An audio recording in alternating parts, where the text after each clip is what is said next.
Welcome, witches, wizards, and muggles alike, to another enchanting episode of Magical Tales from the Slytherin Common Room, bringing your favorite Harry Potter fan fiction to audio format.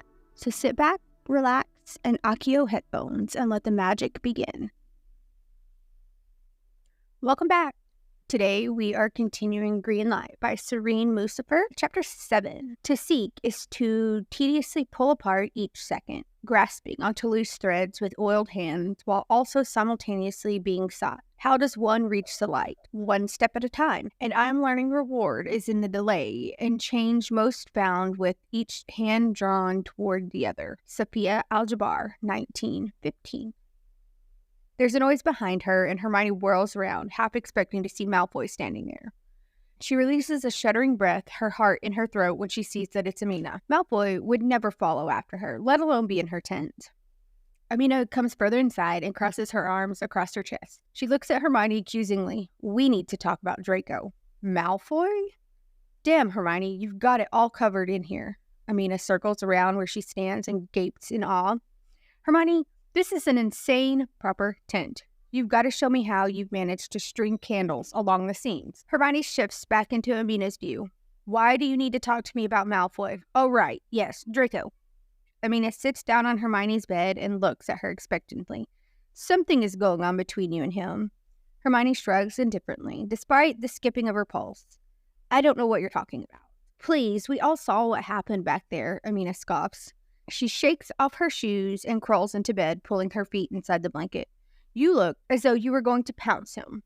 Hermione gasps, sitting down on her bed beside her. I did not. We were just having an intellectual conversation about a classical piece of art. Philosophers have done exactly that for hundreds of years. It was a completely normal discourse. Right. Of course. That's exactly what was happening out there. Hermione nods her head, unconvinced. I'm not talking about just tonight, though, Hermione. There's been something going on ever since you guys met at the hotel. Both of you are so tense around each other. Hermione hesitates, looking down at her hands. She tugs on the skin around her thumb and sighs. There's just a lot between us.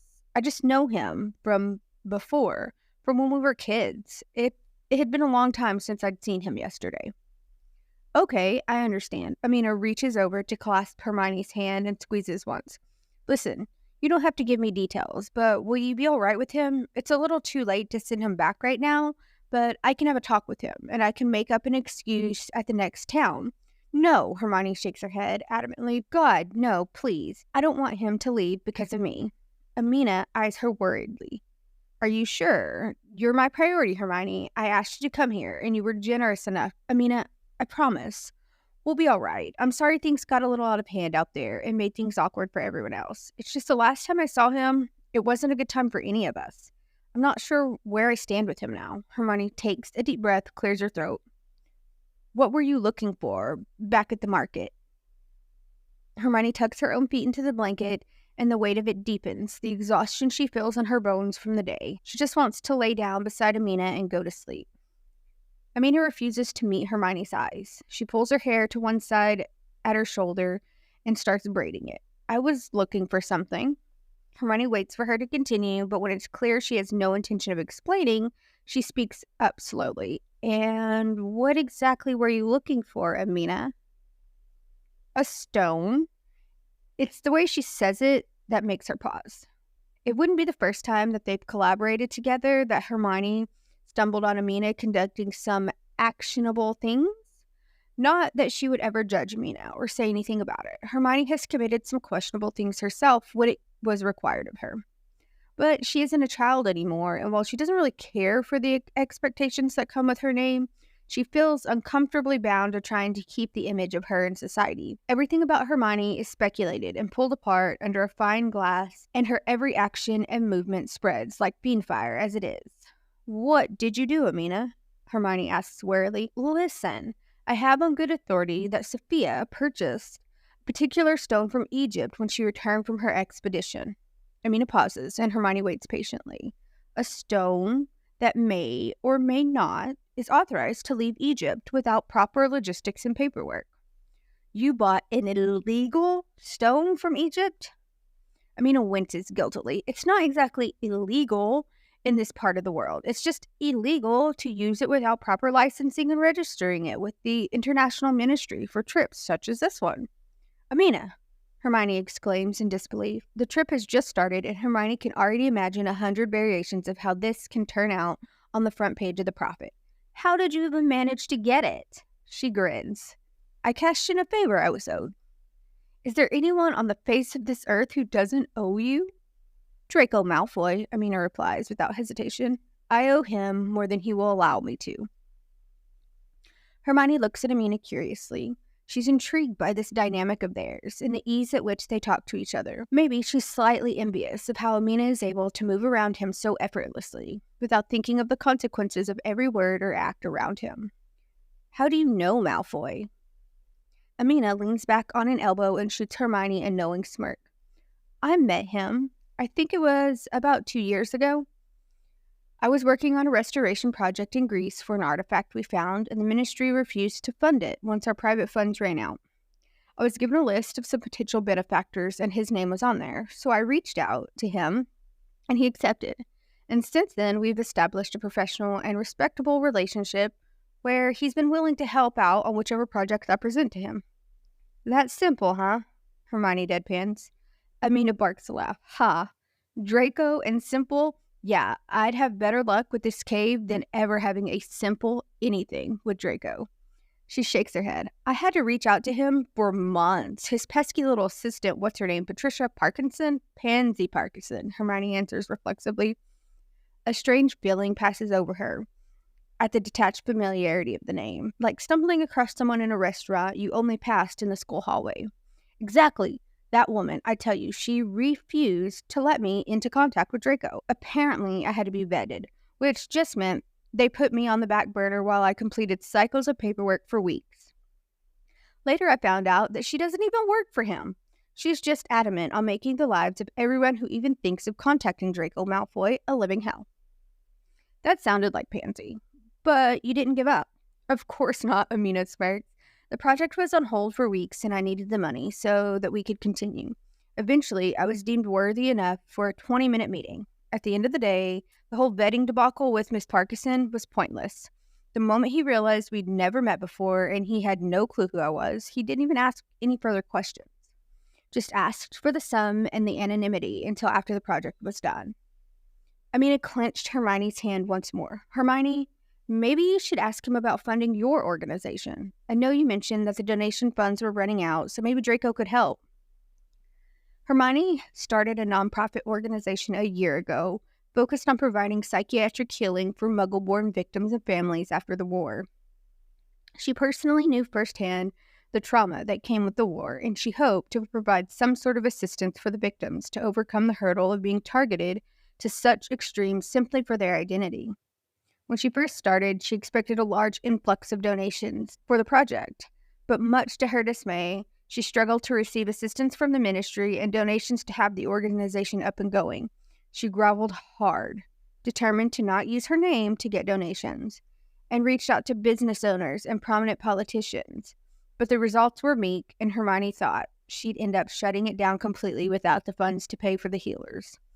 It was shocking to see the same people who celebrated the end of the war being hesitant about donating for the victims. Enough so, she'd completely lost all vigor and enthusiasm at the zero results until an anonymous provided a single large sum last year. It was substantial enough to cover all expenses of running the organization for the year, and Hermione wished she could know who to thank because, as it turned out, she needed the funds once again by the end of this year. Hermione shakes her head at the idea of reaching out to Malfoy. Malfoy is the last person on the planet she wants to approach about asking for donations, and she can't fathom any other way the conversation would go other than him ending up feeling guilty and agreeing to donate. Or he could yell at her for assuming he doesn't already donate to other equally important organizations. I'll figure out what to do when I get back. I'm sure the donator will end up giving the funds again, and if not, I'll think of another solution. She pauses, contemplative. Why did he come on this trip anyway? Amina shrugs. The only one who knows the answer to that is Draco. I didn't require him to come. His funds were already transferred into the bank account for this expedition. I was actually really surprised when he asked for a spot because of the grueling nature of the trek. Honestly, I didn't think he could handle it. Hermione raises a brow. But you thought I could handle it? Yeah, because I know you. We've gone through some considerable shoddy work environments, but have you seen how nice Draco dresses? The man hasn't seen a hard day in his life. I'm sure that's not true. He faced the war. That should have said enough about what he could or could not handle.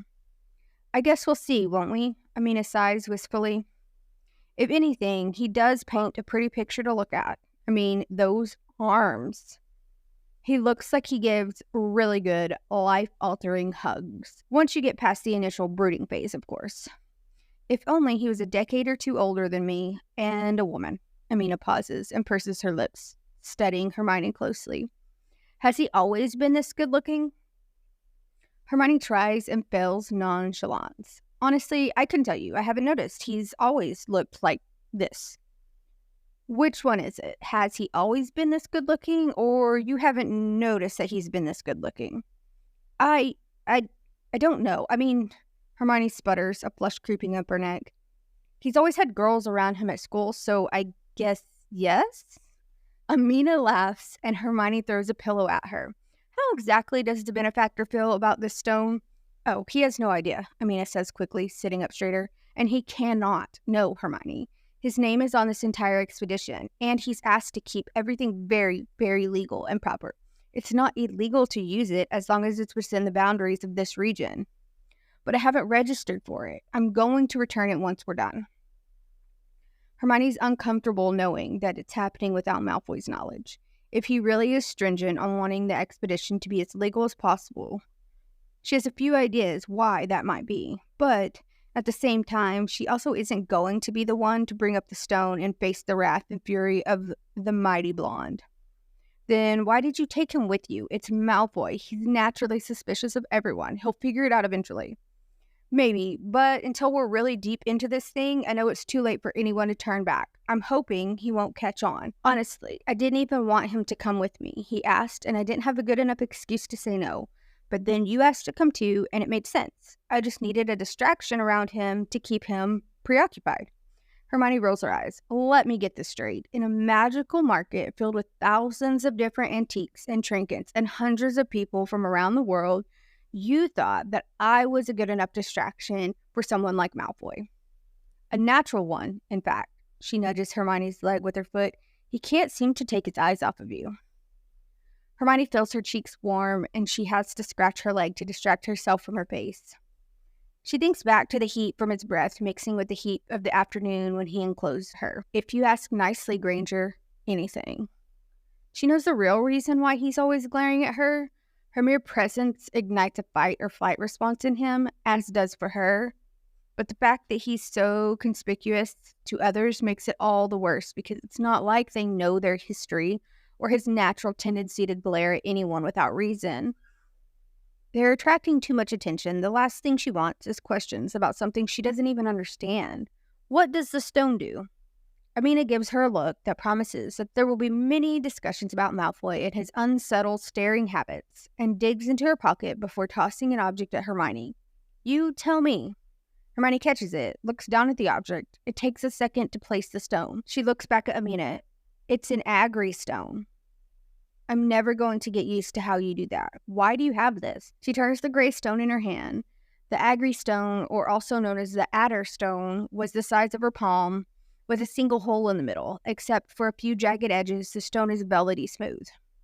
The stone is believed to either be created from the saliva of serpents winding together or from the skull of the serpent it's named after. The perforation in the stone is made from the burrowing of the serpent's tongue. Hermione once read that its magical powers are rooted in protection against evil and ailments. The use that Hermione's most familiar with is the stone's ability to detect witch traps and magical disguises by looking through the hole in the center of the stone. Just holding the stone in her hands sends a tingle down her arms. Amina shrugs, taking back the stone when Hermione hands it over. She stuffs it in her pocket as if it's a rock she's picked off the ground. As I said, Sophia bought one when she got back. I think before she died. She was planning to go back to the cave. You think the stone can relocate the cave because of its detection abilities? No, that's too simple and too convenient. The stone can only detect magical properties of concealment made by a wizard or witch directly. The cave's mythological essence is strengthened by the very fact that it was not created by man, magical or otherwise. But if Sophia was planning to go back, maybe she left some kind of clue there, a protection or concealment charm for her to find it. And the stone was for that reason. Hermione suggests putting together all the pieces she knows about the heiress and the trip in her mind. That's assuming that she'd found the cave in the first place and that she was trying to go back the second time. There's no way of knowing if she reached the oasis. What does enlightenment even mean? It's not like we knew how she was before and how she was after the trip, except for the fact that subjectively to others, she'd lost her mind. There's no way for us to discern what an enlightened person looks like.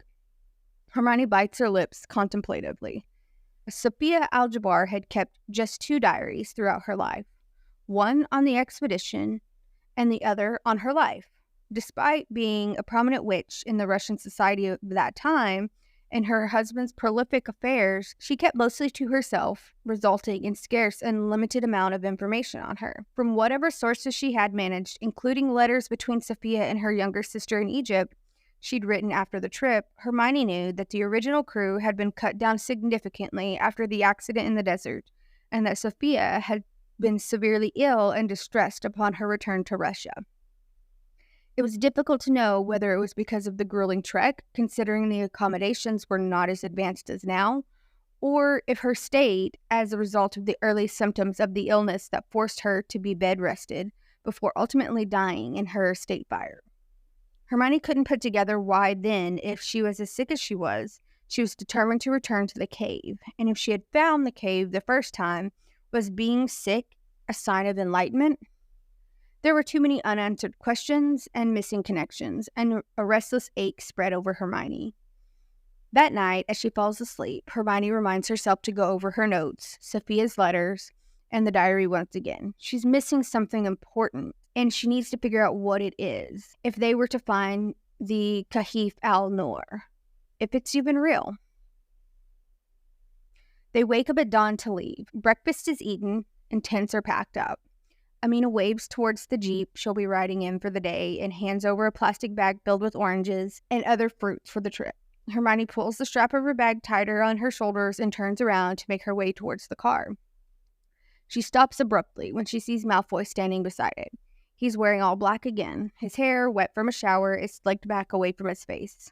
It's warm today with a slight breeze, and Hermione wonders if all he brought with him were black shirts and trousers. They're obviously all very high quality, each immaculate piece customized to his build, she wagers. She suspects that he has multiple articles of the same shirt and trousers despite them all being the same color. The impracticality of wearing such luxurious clothes on an expedition is so typical of Malfoy that she feels her chest warm at the expectedness of Malfoy's high-maintenance wardrobe and particular taste. He's talking to the driver, and she realizes with great fascination that they're discussing the car. He turns to face the car, so all that she sees is his back. He crosses his arms against his chest, the fabric of his shirt pulling across the arms and great expanse of his shoulders. Her eyes drift from his shoulders and across his arms, and the fabric creases against the ripples of his bicep muscles as Malfoy clasps his hands behind his back. Her eyes remain on his arms, and she can't help but think about what Amina said and wonders if Malfoy is a hugger. She tries to think if she'd ever seen him hug anyone during Hogwarts, but all she comes up with are vague, blurred images of him with his friend group. Sometimes she'd see a careless arm around a girl's shoulder that often belonged to Pansy, and while there were many, many public displays of physical affection with girls, she doesn't remember if they ever included hugs. Truthfully, she just never paid attention to him during Hogwarts when he was carefree or doing anything but antagonizing her and her friends. The question then was if he was a good hugger. The best hugs she'd ever gotten were from her father, but she suspects that it had a lot to do with the comfort of a parent's arm around a child than the logistics that went behind what made a good hug. In theory, Ron was the perfect hugger. Tall and burly, he just looked like he'd give an all-encompassing bear hug that left the recipient warm and comfortable. In practice, however, there was something lacking for her. He'd always been down to hug Hermione. The top of her head would only reach his mid-chest. She'd sink into the softness of his chest, and his arms would wrap around her with such strength that she'd feel claustrophobic more than anything. She'd always leave his arms feeling out of breath and dizzy. But Ron belonged to a family of huggers, so she'd give in to him easily whenever he'd grab her. Touch was how he showed love, apparently. Harry was a terrible hugger, only because he'd feel awkward at displaying any kind of physical affection. More often than not, Hermione was the one to initiate the hug, dropping her arms immediately when she'd feel him freeze after the first few seconds. John didn't hug, but she wonders what kind of hugger Malfoy is. Did he bend down to meet you halfway, or does he wrap his arms around your mid-back, squeezing with enough pressure to then lift you up on your toes and slightly above the ground, never leaving you unbalanced, always secure in his arms? Did he rub your back while he hugged you, and was it up and down or in circles? Did his hugs overpower the space to breathe, or did he allow you enough room and movement to burrow the side of your face into the crook of his neck or chest? She wonders if he was the type to creep up slowly while you distractedly worked away, coming up from behind so that his arms wrapped around your stomach and chest, pulling you in closer to him so that the heat of his chest spread against your back as you lined up perfectly against the smooth but firm plane of his long body. God, she needs a hug. No, that isn't it. She needs to be held. She blinks, pulling herself together when Malfoy tugs on a trouser leg to crouch down beside the tire. He points to parts of the wheel, and the driver circles his hands together as if gesturing the movement of the wheel. Malfoy nods his head, and she watches him stand back up and go to the front of the truck. Hermione's mouth inadvertently fills with saliva, and she swallows hard and watches him listen to the driver's instructions before lifting the hood of the car. She blinks furiously, trying to comprehend the scene unfolding in front of her, unable to move away from the peculiarity that is Malfoy interested in something so inherently muggle. But really, she reasons with herself, it's perfectly normal curiosity for someone who's lived the luxurious, self-sufficient, and easily accessible life that Malfoy has lived. But she also can't seem to look away or move her legs. Not that she knows where she'd be moving to, considering the fact that she's utterly transfixed by the image of Malfoy leaning forward into the engine, one arm outstretched upwards, holding onto the hood. A single blonde strand falls to his face. Heat blooms across her chest, and she holds her breath when his shirt rises slightly. Her eyes immediately snap to where it continues to move, searching for the little patch of pale, smooth skin. It's that precise moment he sees her standing there, staring at him. Hermione clamps her jaw shut. The fact that her mouth was left open like a dog, practically drooling, just deepens the heat of her face. His smile instantly turns into a scowl, and for a second she thinks he's still angry from last night, but then his eyes snap to her bare legs, and she has to mentally remind herself to breathe. She's wearing muggle shorts today. She'd originally thought it'd be a good idea considering she was going to spend hours in a cramped car. But the look on Malfoy's face is making her second-guess her choice of wardrobe today. And that thought is followed with another where she ruthlessly admonishes herself for giving two damns of what Malfoy thinks of her clothes. Malfoy purses his lips momentarily, his tongue sliding across the inside of his cheek. But then he looks away and back to the car, and she exhales. Her legs gratefully regain all power, and she makes her way to the car. So they'd be traveling together then. It's fine. She can handle 6 hours or so on the road with him. She's gone through a considerably worse traveling experience than this. The notable one, of course, is when she trekked with Ron and Harry looking for Horcruxes with a cursed locket that was determined on unhinging everyone in contact with it. Good morning, Malfoy. She refuses to make eye contact and prays her face isn't as red as she feels it to be from oogling him. Looks like we'll be driving together then. Clearly, he drawls, moving away from the front of the car to leaning against its side, his arm folded back against his chest. The casual act just further accentuates how tall and lean his body is, drawing her attention to the tightness of the fabric across his chest. Hermione's face burns again and averts her gaze. The dirt beneath her feet is particularly interesting today. He looks at her suspiciously. What's the matter with you, Granger? I don't know what you're talking about. What's the matter with you? Her voice comes out as a squeak. She opens up the back door to slide in. Or rather, are you doing okay? Are you well, Malfoy? He gives her a strange look and opens his mouth to retort when someone calls out from behind him. Malfoy turns back to look and annoyance flashes across his face. Bella! Hermione cringes when she sees Tony jogging towards them. She doesn't have a problem with him, really, just the nickname. He's so adamant on calling her now because it only seems to streamline more attention to her. Very sour attention from a very specific scowling blonde. Miss Hermione, what a beautiful morning. Good morning, Tony. Hermione gives him a polite smile when he reaches them. She glances at Malfoy, who, lo and behold, is scowling. All set for the trip? Yes, just wrapped everything up, Tony grins, leaning through the window of the open door. Hermione tugs to close the door, but he steadies it with his hand. Malfoy's scowl turns into a searing glare when his eyes drop to Tony's grip. It'll be a long one today. We'll have to make sure we're all comfortable and sitting with people that'll keep us company. Hermione smiles politely again, glancing at Malfoy. Tony rubs a contemplative hand against his chin. You've got more stories, yes? I can join you on the ride and we can cover another retelling? The car's full, Malfoy cuts in before she can even respond. He pushes Hermione's door shut and she jumps in her seat, scrambling to pull her feet away from the edge. The car is very much not full. In fact, she's the only one currently in it. She looks up to glare at him, but Malfoy's staring hard at Tony, jaw clenched and mouth straight. Tony frowns, eyes roving over the empty seat beside Hermione. Looks like there's enough room for me. Should I just... They're all assigned. Malfoy looks at Tony as though he's a fly buzzing around him and he's waiting to slap him dead in his hands. Unfortunately. Tony slowly turns to look at Malfoy, as if just realizing that he's been standing there the whole time. Right.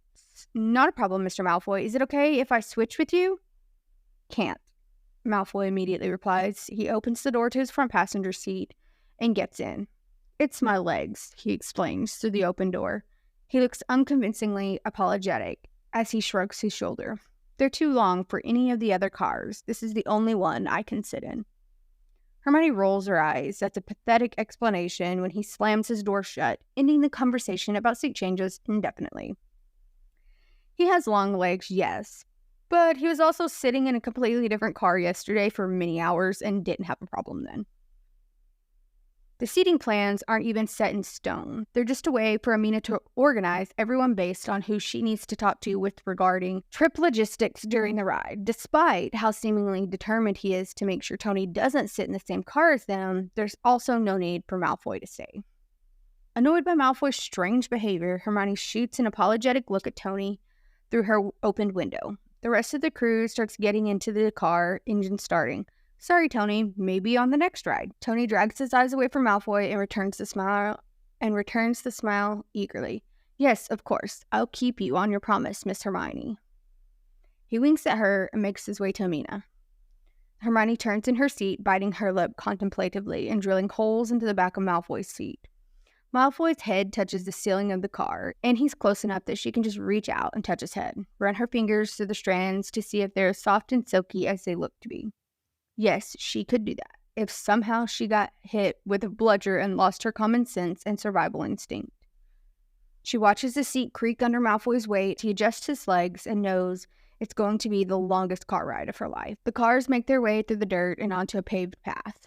The other two crew members, Dana and Idris, start talking to each other, and Hermione reaches into her bag and takes out some of the ministry work she needs to get through. Hermione crosses her legs and uncrosses them.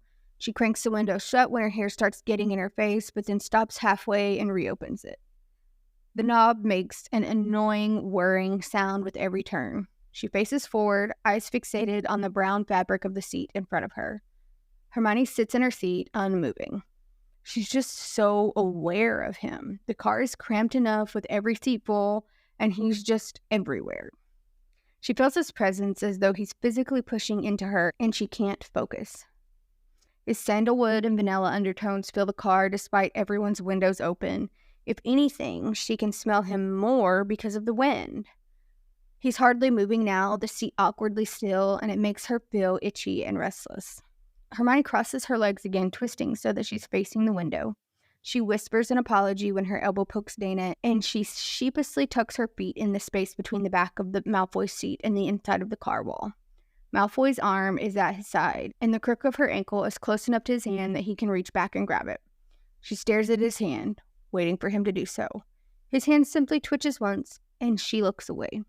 shakes her head in disbelief at herself. She's losing her mind. It's just the first hour. But then the sound of Malfoy rolling the window down makes her look up, and she accidentally catches his eye in the side mirror. His brows crease, but he doesn't look away. Hermione shifts and quickly looks back at the papers in her hand, her neck and face warming. She tries to concentrate, but her eyes flick back to his mirror. He's still looking, and his mouth twitches. She looks back down and counts 2 aching minutes before she glances back up at the same time he does. Her face is red, and she's embarrassed at getting caught looking his way. Whatever reason he may have for looking at the mirror makes more sense than the effort she's putting into looking at it. But she wishes she could crawl into his sinking mind and figure out what game it is that they're playing right now.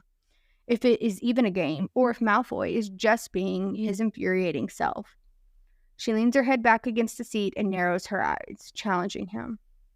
Because when it comes to Malfoy, everything is a game, and she's determined to win. This time he looks away first, and she smiles, feeling especially victorious despite herself, and goes back to her papers. She's even able to work through a few pages undistracted. A good 30 minutes pass, and it's like holding a sneeze because she's looking back up again. He's writing in his journal now, and she can see the way the pale fringe falls across his face. She can admit that it's endearing to find Malfoy poring over a book with such studious intensity as she'd sometimes find him doing in potions class. As the only other student who'd managed to excel in potions at Hermione's level, she'd often glance his way during the classes to see what he was doing, to determine how far he was in brewing a particular potion or see if he was using an ingredient or spell that she wasn't. He has the same concentrated face as he would then. A small line between his brows, his teeth working away at the corner of his lower lip. She tries to get back to her work, but the motion from the car, mixed with the reading, makes her slightly nauseous, so she puts it aside and pokes her face out the side window. She breathes a couple times in and out, letting the nausea roll away. The wind from everyone's open windows sends her hair flying everywhere, and she resigns to putting her hair up. She's just gathering it into the ponytail when Malfoy looks back at her through his mirror. Her hands are still in her hair, and he frowns, a line between his brows deepening as he takes in what she's doing. Gray eyes follow along her arms and upper hands and unruly hair before meeting her eyes. His eyes flash as if trying to communicate something. What? She wants to snap. Use your words and just tell me. He meets her gaze uncompromised, and she doesn't know why she does it, but she pauses for just a beat before letting go. The hair falls back down, cascading down her shoulders, curls still flying into her eyes. She takes a few strands and tucks them behind her hair. She can't understand the look that passes over his face, but Malfoy's frown seemingly lessens and the line between his brow disappears. She's unnerved as she watches her gaze, steady and unflinching, through the mirror. It feels slightly scandalous, almost voyeuristic, to have the mirror act as some sort of conduit for them to watch each other. Heat spreads from the lower part of her stomach and all the way to her cheeks. She feels dizzy because his eyes feel like hands, and she feels as though she's walking along the edge of a cliff. Malfoy's lips tug slightly as he takes in her flushed face, smirking as though he's won this unspeakable round between them. She watches him raise a brow as if to say, too fucking easy. Suddenly, she's boldened by this third object between them. She knows that she'd never had the courage, Gryffindor or not, if there wasn't a mirror between them. And it could have even been disguised as an unconscious act, but she does it deliberately, and she wants him to know because she needs to win this round. She can hear her heart pounding in her ears. She doesn't know what exactly it is that she's doing until her hands start moving, and she terribly hopes that she doesn't look like a fool. She should stop, really, but the sheer adrenaline of making Malfoy lose keeps her going. Hermione reaches into the bag of fruits and plucks out the first thing her fingers stumble across, a red strawberry. She's gripping the fruit with such ferocity, it's a miracle it hasn't squished under the pressure. Hermione brings it to her mouth, and her hands shake as she parts her lips slightly, just enough to tug on the lower lip. She holds the lip under her teeth for a second longer, and watches his eyes snap to her mouth. Then, ever so carefully, she wraps her lips around the tip of the fruit and sucks gently. Malfoy looks like he's breathing. She takes a bit of the strawberry, a little too quickly, and the fruit disappears completely inside her mouth, stem and all. She reflexively swallows the fruit without properly chewing, and it's a mercy that she doesn't choke. But she must look like she knows what she's doing because his lips part slightly, and he blinks twice when she flutters her eyes lazily, her tongue darting out to wipe the juice from her lower lip. His throat bobs as he swallows hard. He clenches his jaw, a muscle twitching as he does, and draws his eyes painfully away from her mouth and to her eyes. Red creeps out the collar of his shirt and across his neck. He looks at her puzzled, as if he's never really seen her before. And he hasn't, not so purposely like this. She'd be completely horrified at what she's done if she didn't see the effect on him. Hermione starts to smile, almost jolting in her own seat as she realizes that Malfoy is flustered because of her. He looks surprised too, frowning and blinking slowly. And he opens his mouth in protest when the driver says something to him. He snaps his head towards him immediately, and Hermione hears the driver repeat the question twice, and she knows rather gleefully that Malfoy is struggling to pull himself together. But then her own jaw drops when Malfoy answers, and it sinks in that Malfoy is speaking fluently in Arabic. She's dumbstruck with this new information, and her eyes flash rapidly between the two men as they talk. She leans forward and wipes her hand roughly against her shorts. It's not perfect Arabic by any means. He definitely has an accent, and she recognizes the spots where he stutters between words, but he knows enough to carry a full conversation, and it's impressive that he can do so. She's jealous, her chest now bubbling with irritation. Damn him and his aristocratic privilege. She can't believe he's upped her with another fluent language, and the frustration of the whole thing is enough for her to forget the game they were playing. She finds herself wondering what else Malfoy hides behind his stoic expressions, and if there are any other languages, he'll spring up randomly at her. Even with his stammering Arabic, she's left thinking about the ways his tongue rolls over the syllables, pronouncing his consonant and word. Hermione inhales sharply and purses her lips, forcing herself to turn back to her work. She purposely ignores the conversation when Dana and Idris join in, flipping between Arabic and French so effortlessly with Malfoy that it's dizzying. She gives up trying to eavesdrop completely. It's only when the car erupts in laughter and she looks up from the book that she hasn't read one line from that she realizes that Malfoy's made a joke, and people thought it was funny. Her eyes snap to the side mirror, and she's seething at not being in on the joke. Despite knowing that they're not talking about her, she feels as though she's polyjuiced herself into a cat once again. She wants to almost yell at him about how rude it is to make jokes in another language around someone who doesn't understand, but her mouth shuts firm when he meets her eyes one last time. He raises a brow, a slow smirk creeping on his lips as he takes in her agitated state. It's so clear what the message is. I win. All right, that was the end of chapter 7. You guys let me know your thoughts. What do you think of the little game that Malfoy and Hermione were playing? See you on the next chapter.